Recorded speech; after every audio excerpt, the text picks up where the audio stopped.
Hello बच्चों। यहाँ question में दिया है an impulse J is equals to mv at one end of stationary frictionless rod of mass m length L which is free to rotate in gravity free space. The impact is elastic. Instantaneous axis of rotation of the rod will pass through. Clear? तो समझो पहले बात को, ये जो भी axis of rotation होता है उसकी वेलोसिटी जीरो होती है। उसकी वेलोसिटी जीरो होती है। इंस्टेंटेनियस एक्सिस ऑफ रोटेशन हम यहाँ पे इसलिए वर्ड यूज कर रहे हैं क्योंकि यहाँ पे कोई एक ऐसा पॉइंट होगा जिसकी वेलोसिटी इंस्टेंटेनियस जीरो होगी, मतलब उस इंस्टेंट पे जीरो होगी, उसके बाद नॉन जीरो हो जाएगी। कोई और पॉइंट आ जाएगा जिसकी इंस्टेंटेनियस वेलोसिटी क्या होगी, जीरो। तो इसमें बार बार अगर हमारे पास क्या होता है, पॉइंट जीरो वेलोसिटी वाला पॉइंट चेंज हो रहा है, तो हम इसलिए यहाँ पे एक टर्म यूज कर लेते हैं, इंस्टेंटेनियस एक्सिस ऑफ रोटेशन। अब समझो बात को। हुआ क्या होगा, सबसे पहले जैसे हम लोगों ने यहाँ पे रॉड बना दी, इस जगह पे हम लोगों ने एक इंपल्स दिया इसको जे, और जे बराबर आपको दिया है एम इंटू वी। क्लियर? तो ड्यू टू दिस इंपल्स जो जे दिया है, इसकी वजह से हम लोगों के पास मोमेंटम में चेंज होगा, final momentum minus initial momentum. तो यहां से एम इंटू, अगर मैं इसको वी फाइनल लिखूं, बिकॉज रेस्ट पे था तो इनिशियल वेलोसिटी जीरो है, तो जो वी फाइनल आया वो वी आ गया। मतलब ड्यू टू लीनियर इंपल्स, इस रॉड का मैं केवल इसमें पहले वाले केस में लीनियर इंपल्स वाली बात कर रहा हूं, each and every point starts motion in forward direction with velocity V. क्या बात समझ में आ रहा है?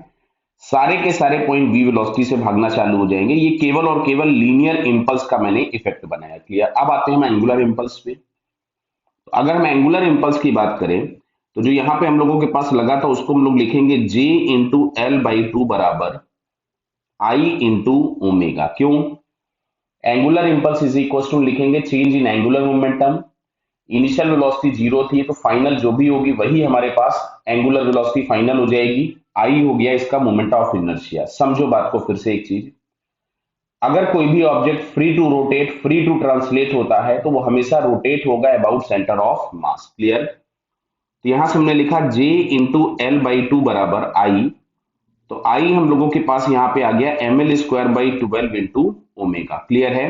और जे की जगह हम लोगों के पास था एम इंटू वी, इस एल से एक एल उड़ा देते हैं, इससे हम यहां से इसको सिक्स कर देते हैं, तो ये फाइनली हम लोगों के पास आ रहा है M L omega upon six. M से एम भी कैंसिल कर देते हैं, तो इसकी जो एंगुलर वेलोसिटी ओमेगा हम लोगों के पास आ रही है, that is six V upon L. अब समझो, ये जो पहला वाला हमने डायग्राम बनाया है, दिस इज ओनली, या this is only the effect of linear impulse. अब अगर हम एंगुलर इंपल्स की बात करेंगे, तो सेंटर के अबाउट हर एक पॉइंट ओमेगा से घूमेगा।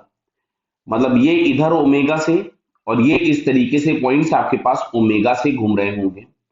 अच्छा, अगर ये ओमेगा से घूम रहे होंगे, तो इधर नीचे वाले जो पॉइंट्स होंगे उनकी वेलोसिटी इस डायरेक्शन में होगी। इमेजिन करता हूं मैं, आप समझ पा रहे होंगे।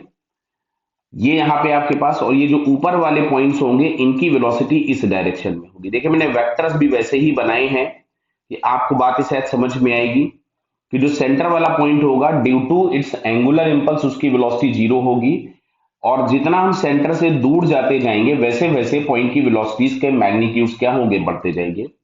अब अगर हम इन दोनों इफेक्ट्स को ऐड कर दें, तो हम लोगों को क्या दिखाई देने वाला है कि जो सेंटर के नीचे वाले पॉइंट है, देखो ये सेंटर था मान लो यहाँ पे, तो सेंटर तो वी से आगे जा रहा होगा, सेंटर के नीचे वाले point V plus R omega से आगे जाएंगे, क्योंकि दोनों डायरेक्शन, दोनों वेलोसिटीज क्या हुई, ऐड। जबकि सेंटर के ऊपर वाले जो पॉइंट होंगे वो v माइनस आर ओमेगा से किधर जाएंगे, पीछे की तरफ में। तो यहां कहीं पे हम मान लेते हैं कि कोई एक पॉइंट है जिसकी इंस्टेंटेनियस वेलोसिटी जीरो हो गई, जिसका यहां से कुछ भी डिस्टेंस हम y मान ले। तो जीरो हुई कैसे होगी? ट्रांसलेशनल मोशन की वजह से v आगे, और रोटेशनल मोशन की वजह से y ओमेगा पीछे होगा। v बराबर आर ओमेगा लिखते हैं, और अगर ये दोनों आपस में बराबर हो गए तो इस पॉइंट की वेलोसिटी जीरो हो जाएगी। तो इस कैलकुलेशन को हम लोग यहां नीचे करते हैं, तो v is equal to Y omega होना चाहिए, y इंटू ओमेगा। देखो v तो v ही था, y और ओमेगा की जगह पे हम लोग यहां से लिख रहे थे 6v/l, तो v से v कैंसिल हो गया, तो y इज इक्वल्स टू आ रहा है l/6। लेकिन ये जो डिस्टेंस है that is from the centre. अब जरा ऑप्शन पढ़ते हैं, डिस्टेंस सेंटर से दी गई है या एंड पॉइंट से। इट्स सेंटर ऑफ मास गलत हो गया, the centre of mass of the rod and ball गलत हो गया, द पॉइंट ऑफ इंपैक्ट नहीं गलत है। अब लास्ट वाले ऑप्शन में लिखा है फ्रॉम द एंड, तो जो एंड पॉइंट से डिस्टेंस होगा, जिसको हम कुछ भी मान लो y डैश लिख दें, तो क्या ये l/2 प्लस l/6 होना चाहिए। तो यहां से हम लोग अगर 6 एलसीएम ले लें तो 3l प्लस l, तो 4l/6 मतलब ये आ गया 2l/3। तो जिस एंड पर हम लोगों ने स्ट्राइक किया था उस एंड से ये जो पॉइंट हमको दिख रहा है जहां पर हम लोगों के पास वेलोसिटी इसकी क्या मिलेगी, 0 मिलेगी। तो ये पॉइंट हम लोगों के पास है 2l/3, जो कि यहाँ पे हमको फोर्थ ऑप्शन में दिख रहा है। So finally it's fourth answer is correct. Clear बेटा? Okay, all the best.